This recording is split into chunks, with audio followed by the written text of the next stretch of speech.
Bismillahirrahmanirrahim. Assalamualaikum warahmatullahi wabarakatuh. Perkenalkan, kami dari kelompok sistem hormonal, kelompok 4, ingin mempresentasikan. Sebelumnya, yang kami hormati Ibu Apoteker Eka Safitri SPM M.Farm sebagai dosen pembimbing mata kuliah. Mungkin langsung saja. Kami dari kelompok 4 yang beranggotakan Rati Trisna Prinkana, Najwa Hairunisa, Muhammad Rafi Azharan, Fitriani Agustin, dan saya sendiri Septiana Nurjana. Yang pertama, definisi sistem hormonal. Hormon merupakan suatu zat kimia organik yang diproduksi oleh sel-sel khusus yang sehat, didistribusikan melalui aliran darah dalam jumlah yang sedikit dan dapat menghambat atau merangsang aktivitas fungsional dari target organ atau jaringan. Hormon bertindak sebagai transmitter atau pembawa pesan, dilepaskan ke aliran darah, dibawa ke sel atau responsif sel, diterjemahkan sebagai suatu tindakan untuk mengatur metabolisme dari organ tujuan. Kemudian, fungsi hormon yang pertama, menghasilkan hormon untuk tubuh manusia. Yang kedua, mengontrol aktivitas kelenjar tubuh. Yang ketiga, merangsang pertumbuhan jaringan. Yang keempat, mengatur metabolisme, oksidasi, dan meningkatkan penyerapan glukosa pada usus halus. Yang terakhir, mempengaruhi metabolisme lemak protein, vitamin, dan mineral. Yang selanjutnya yaitu kelenjar dalam endokrin. Yang pertama ada hipotalamus, yang kedua ada pineal, yang ketiga hipofisis, yang keempat tiroid, yang kelima paratiroid, yang keenam timus, yang ketujuh adrenal, yang kedelapan pankreas, yang kesembilan ovarium, yang kesepuluh testis. Yang selanjutnya akan dibacakan oleh Ratih. Kepada Ratih kami persilakan. Kelenjar hipotalamus. Definisi, bagian dari otak depan yang berfungsi sebagai pusat integrasi utama sistem endokrin dan syaraf. Ciri utamanya berbentuk seperti biji, terletak di dasar otak di bawah talamus, terhubung ke hipofisis melalui tangkai yang disebut infundibulum. Fungsi mengatur suhu tubuh, rasa lapar, haus, dan siklus tidur. Mekanisme kerja mengontrol kelenjar hipofisis dengan melepaskan hormon pembebas atau releasing hormones atau hormon penghambat inhibiting hormones. Hormon yang dihasilkan berupa gonadotropin releasing hormone GnRH, tyrotropin releasing hormone TRH, kortikotropin releasing hormone CRH, oksitosin dan ADH disimpan di hipofisis posterior. Kelenjar pineal. Kelenjar kecil berbentuk biji pinus yang terletak di otak tengah. Ciri utamanya berwarna abu-abu kemerahan, berukuran sebesar butir beras, sekitar 5-8 mm, terletak di antara dua hemisfer otak. Fungsinya mengatur ritme sirkadian, siklus bangun tidur. Mekanisme kerja, sekresinya dipengaruhi oleh cahaya yang diterima mata. Produksi meningkat pada kondisi gelap. Hormon yang dihasilkan berupa melatonin. Selanjutnya, kelenjar hipofisis atau pituitari. Sering disebut master of gland karena mengontrol banyak kelenjar endokrin lainnya. Terletak di dasar otak, sela tursika. Ciri utamanya berukuran sebesar kacang polong, terletak di dalam cekungan tulang baji atau sela tursika, terdiri dari dua lobus, anterior dan posterior, dengan asal jaringan yang berbeda. Fungsinya mengatur pertumbuhan, reproduksi, dan metabolisme. Mekanisme kerjanya dengan cara merespon sinyal dari hipotalamus untuk melepaskan hormon tropik yang memicu kelenjar target. Hormon yang dihasilkan anterior GH pertumbuhan, TSH, ACTH, FSH, LH, dan prolaktin. Posterior berupa oksitosin dan ADH atau vasopresin. Selanjutnya, kelenjar tiroid. Kelenjar berbentuk kupu-kupu yang terletak di bagian depan leher. Ciri utamanya terdiri dari dua lobus yang dihubungkan oleh istimus atau jembatan jaringan. Kaya akan pembuluh darah dan memiliki struktur mikroskopis berupa folikel. Fungsinya mengatur laju metabolisme basal, pertumbuhan tulang, dan perkembangan sistem saraf. Mekanisme kerjanya dirangsang oleh hormon TSH dari hipofisis untuk mensintesis hormon dari iodium. Hormon yang dihasilkan yaitu tiroksin atau T4, triodotironin T3, dan kalsitonin, menurunkan kadar kalsium darah. Selanjutnya, kelenjar paratiroid. 4 kelenjar kecil yang menempel di bagian belakang tiroid. Ciri utamanya berjumlah 4 buah, kecil, berbentuk oval, dan berwarna kuning kecoklatan. Biasanya terletak di permukaan posterior lobus tiroid. Fungsinya regulator utama kadar kalsium dan fosfat dalam darah. Bekerja secara antagonis dengan kalsitonin, yaitu meningkatkan kalsium darah dengan memicu pelepasan kalsium dari tulang. Hormon yang dihasilkan berupa paratormon atau PTH. Selanjutnya, kelenjar timus. Kelenjar yang terletak di rongga dada di belakang tulang dada. Ciri utamanya bertekstur lunak, terdiri dari dua lobus, ukurannya mencapai puncak pada masa pubertas dan mengalami atrofi atau menyusut saat dewasa serta digantikan jaringan lemak. Fungsinya berperan dalam sistem kekebalan tubuh, terutama pada masa kanak-kanak. Mekanisme kerjanya dengan memfasilitasi pematangan sel limfosit T agar mampu mengenali patogen. Hormon yang dihasilkan berupa timosin. Kelenjar adrenal, kelenjar yang terletak di rongga dada di belakang tulang dada. Ciri utamanya berbentuk piramida kanan dan bulan sabit di sebelah kiri. Memiliki lapisan korteks yang berwarna kekuningan karena kaya kolesterol dan medula yang berwarna coklat kemerahan. Fungsinya berperan dalam sistem kekebalan tubuh, terutama pada masa kanak-kanak. Mekanisme kerjanya memfasilitasi pematangan sel limfosit T agar mampu mengenali patogen. Hormon yang dihasilkan berupa timosin. Selanjutnya, kelenjar pankreas, organ yang memiliki fungsi eksokrin atau pencernaan dan endokrin atau hormon. Ciri utamanya, organ memanjang dengan tekstur berbenjol-benjol. Bagian endokrinnya hanya berupa gugusan sel kecil atau pulau Langerhans yang tersebar di antara jaringan eksokrin. Fungsi utamanya mengatur kadar glukosa dalam darah. Dengan mekanisme kerja, sel-sel beta mendeteksi gula darah tinggi dan melepaskan insulin. Sel-sel alfa mendeteksi gula darah rendah dan melepaskan glukagon. Hormon yang dihasilkan berupa insulin dan glukagon. Selanjutnya, kelenjar ovarium pada wanita, yaitu organ reproduksi wanita yang terletak di panggul, memiliki ciri utama sepasang organ berbentuk seperti buah kenari atau almond. Permukaannya cenderung tidak rata seiring bertambahnya usia karena bekas ovulasi.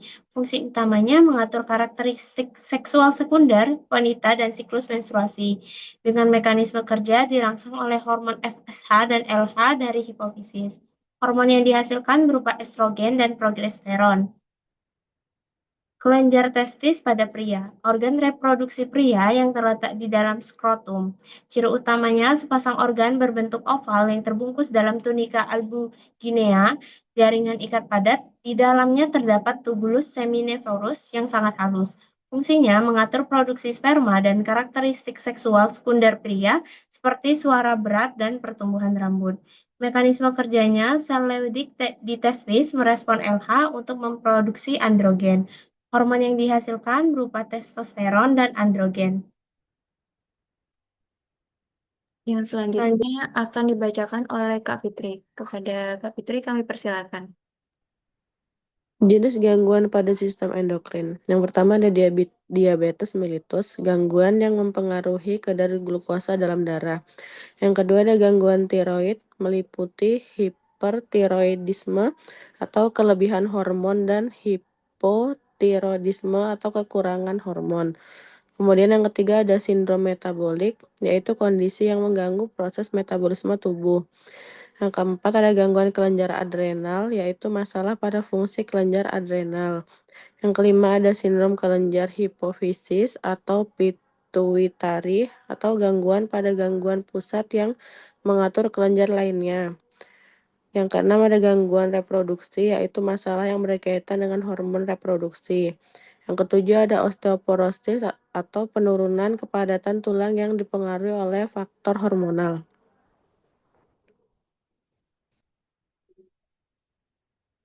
Faktor penyebab dan resiko. Mekanisme produksi hormon. Adanya kelebihan atau kekurangan produksi hormon oleh kelenjar endokrin.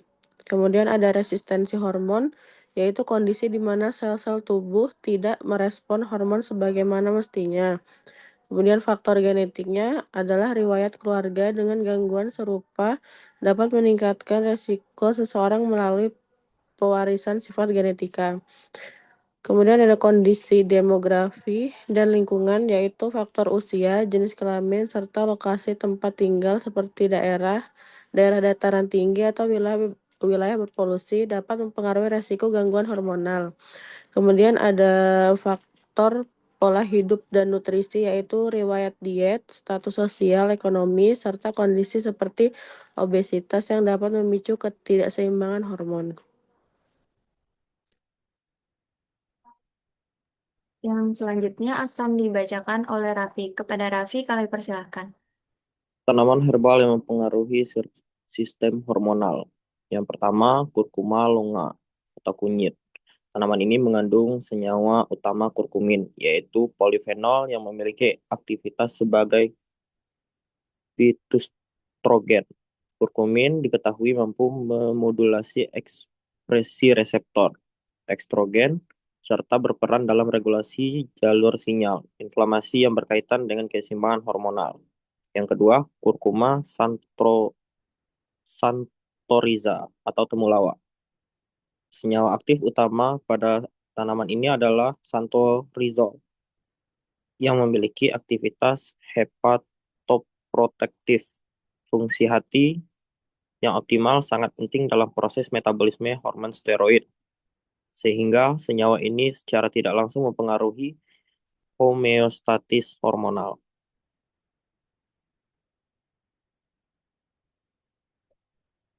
Yang ketiga, karika papaya atau daun pepaya. Daun pepaya mengandung enzim papain dan berbagai alkaloid. Senyawa tersebut dilaporkan memiliki potensi dalam modulasi fungsi sistem reproduksi. Meskipun mekanisme molekuler terhadap regulasi hormon masih memerlukan penelitian lebih lanjut. Yang keempat, panak ginseng atau ginseng. Mengandung ginsenosida, yaitu saponin triterpenoid yang bersifat adaptogenik. Senyawa ini berperan dalam modulasi sumbu hipotalamus, pituitari, dan adrenal (HPA aksis), sehingga mempengaruhi sekresi hormon stres seperti kortisol. Yang kelima, Cinnamomum verum atau kayu manis. Komponen aktif seperti cinnamaldehyde berperan dalam meningkatkan sensitivitas insulin melalui peningkatan aktivitas reseptor insulin dan jalur transduksi sinyal glukosa, sehingga berpengaruh terhadap regulasi hormon metabolik. Dan yang terakhir ada Andrographis paniculata atau sambiloto. Senyawa utama andrograpolit memiliki aktivitas imodulator dan antiinflamasi. Efek ini dapat mempengaruhi sistem hormon secara tidak langsung melalui interaksi antara sistem imun dan endokrin.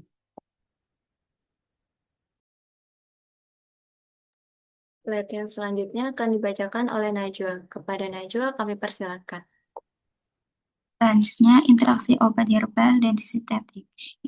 Interaksi dapat terjadi secara farmakokinetik, mempengaruhi absorpsi, metabolisme, CYP, transport protein, dan ekskresi. Interaksi juga dapat bersifat farmakodinamik, efek sinergis, additif, atau antagonis pada reseptor dari jalur fisiologis. Contohnya penting adalah estrogen work yang dapat menurunkan kadar beberapa obat melalui induksi enzim dan PGP. Sebagai herbal juga dapat meningkatkan resiko toksisitas atau penurunan bila dikombinasikan dengan obat tertentu.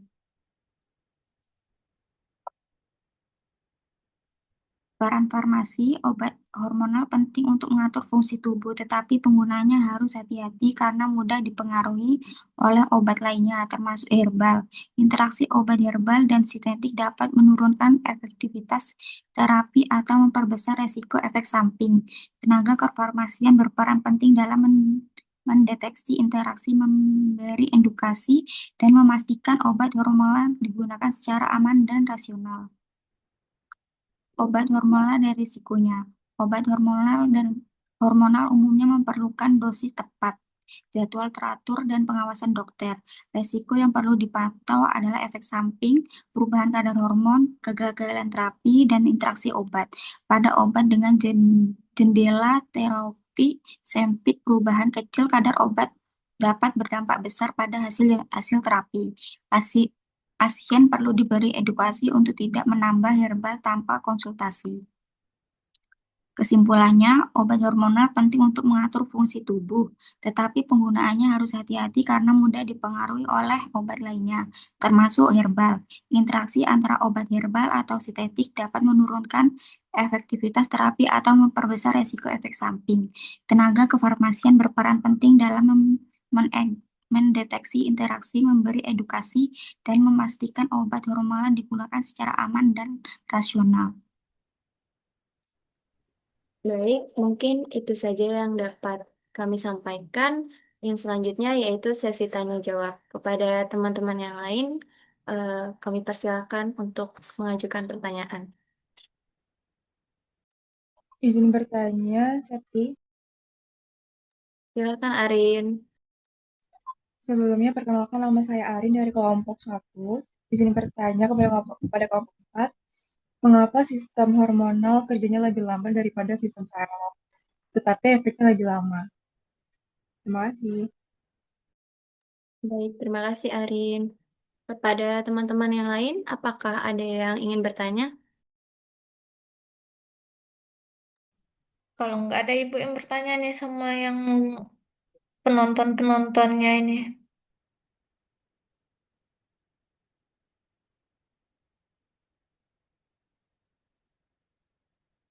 Nggak ada ya? Izin bertanya, Septi. Silakan deh ya. Perkenalkan, saya Amanda Putri, perwakilan dari kelompok 6. Di sini saya izin bertanya, kenapa kerusakan pada kelenjar hipofisis bisa menyebabkan banyak gangguan sekaligus? Apakah pertanyaannya sudah jelas, Septi? Boleh diulangi deh ya. Kenapa, bentar. Kenapa kerusakan pada kelenjar hipofisis bisa menyebabkan banyak gangguan sekaligus? Apakah sudah jelas, Septi? Cukup jelas. Terima kasih deh ya. Ya, terima kasih, Septi.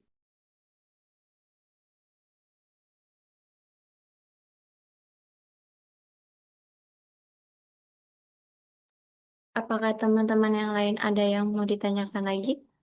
Atau dari Izin kelompok lain? bertanya, Septi. Silakan, Kak. Izin perkenalkan diri, nama saya Sarah Aurena Bella dari kelompok 1. Izin bertanya, mengapa kekurangan hormon tiroid pada anak dapat mengganggu perkembangan otak? Terima kasih, Septi. Terima kasih, Kak. Ibu izin untuk maksimal pertanyaan berapa ya, Ibu? Udah cukup 3 aja. Baik, Ibu.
Baik, di sini saya akan menjawab pertanyaan dari Seara. Pertanyaan tadi, mengapa kekurangan hormon tiroid pada anak dapat mengganggu perkembangan otak? Jawabannya, karena hormon tiroid ini kan berperan penting dalam pertumbuhan dan perkembangan sistem saraf. Jadi, kalau hormon tiroid ini kurang sejak masa anak-anak, otomatis perkembangan sel-sel otaknya itu akan menjadi tidak optimal, sehingga mempengaruhi kemampuan belajarnya, berpikir, dan perkembangan mentalnya juga dapat terganggu. Mungkin itu saja. Bagaimana tanggapannya, Sarah? Sudah cukup, Ratih. Terima kasih. Baik, yang selanjutnya akan dijawab oleh Raffi. Pertanyaan dari Arin. Baik, saya akan menjawab pertanyaan dari Arin. Pertanyaannya, mengapa sistem hormonal kerjanya lebih lambat daripada sistem saraf, tetapi efeknya lebih lama? Jawabannya, karena hormon harus masuk terlebih dahulu ke dalam aliran darah dan dibawa menuju organ target, sehingga membutuhkan waktu lebih lama dibandingkan sistem saraf yang mengirimkan sinyal listrik secara langsung. Namun, efek hormon dapat bertahan lebih lama karena hormon mampu mempengaruhi aktivitas sel, bahkan mengatur pembentukan protein tertentu di dalam sel. Gimana, Rin? Sudah jelas, Raffi. Terima kasih. Jadi, gimana tadi Rati? Sistemnya jaraknya lebih jauh yang mana? Hormonal atau saraf? Tahapannya lebih panjang jalannya si hormonal atau sistem saraf?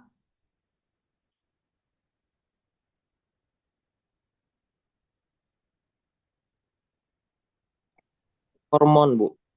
Hormon. Karena hormon harus masuk ke aliran darah, terus ke sel, baru ke organ. Kalau sistem saraf itu kan langsung dia. Oke, lanjut. Siapa? Yang Satu selanjut, lagi. yang selanjutnya akan dijawab oleh Wawa. Pertanyaan dari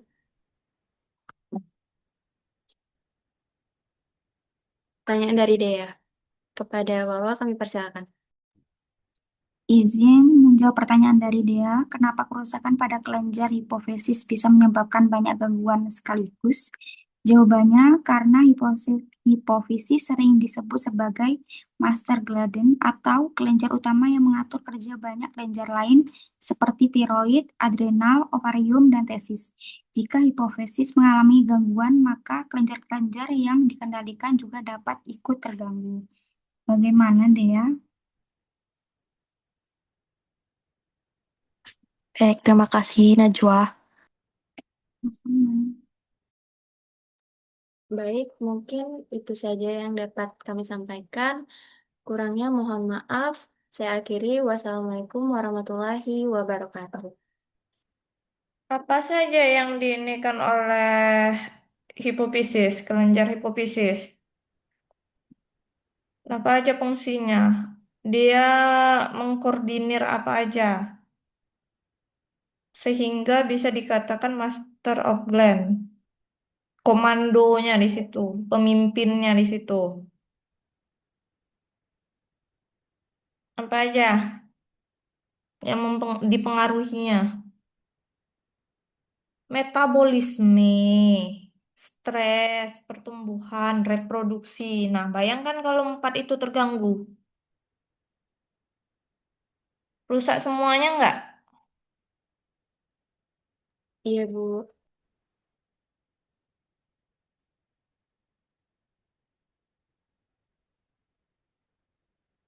Oke, apa aja bahan alamnya yang dipakai? Tadi coba slide slide bahan alamnya yang mana?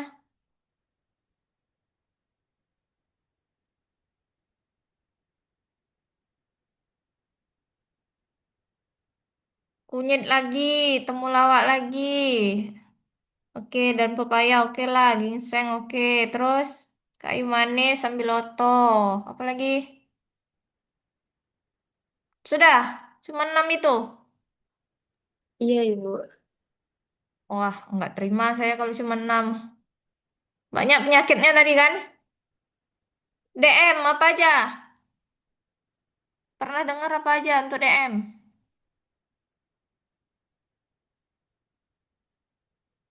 Tiroid, hormon seksual. Banyak nggak? Pernah dengar pinang? Pernah, Ibu. Nah, banyak. Berarti hari ini seperti biasa tugasnya silakan review jurnal, cari yang tentang hormonal. Bahan alamnya tidak boleh sama. Tidak mesti kayu manis sambil loto, kunyit. Saya tidak terima lagi yang basi seperti itu. Banyak loh.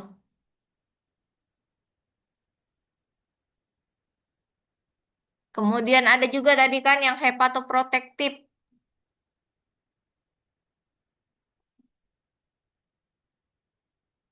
Banyak.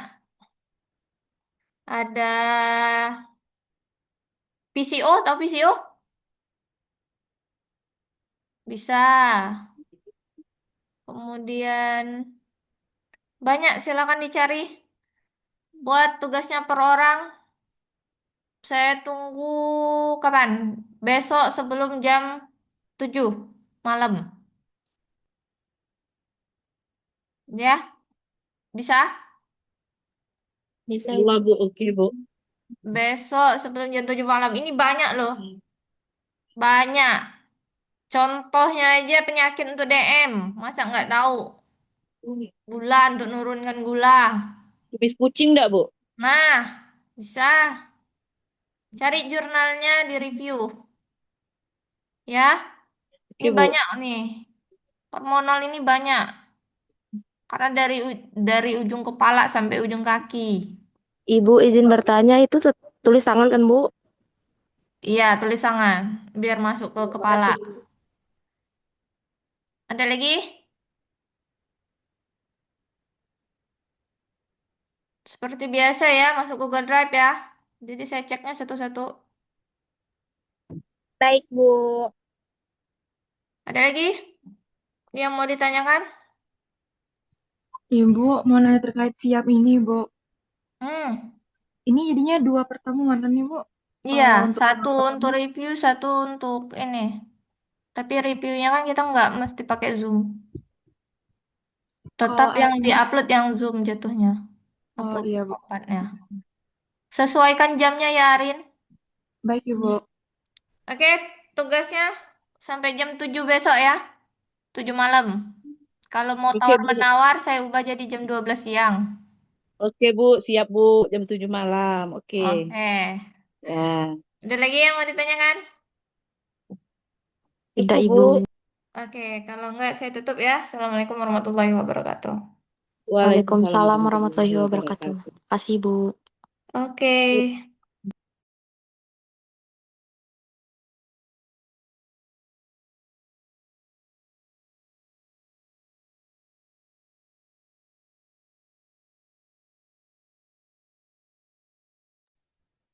Ayo.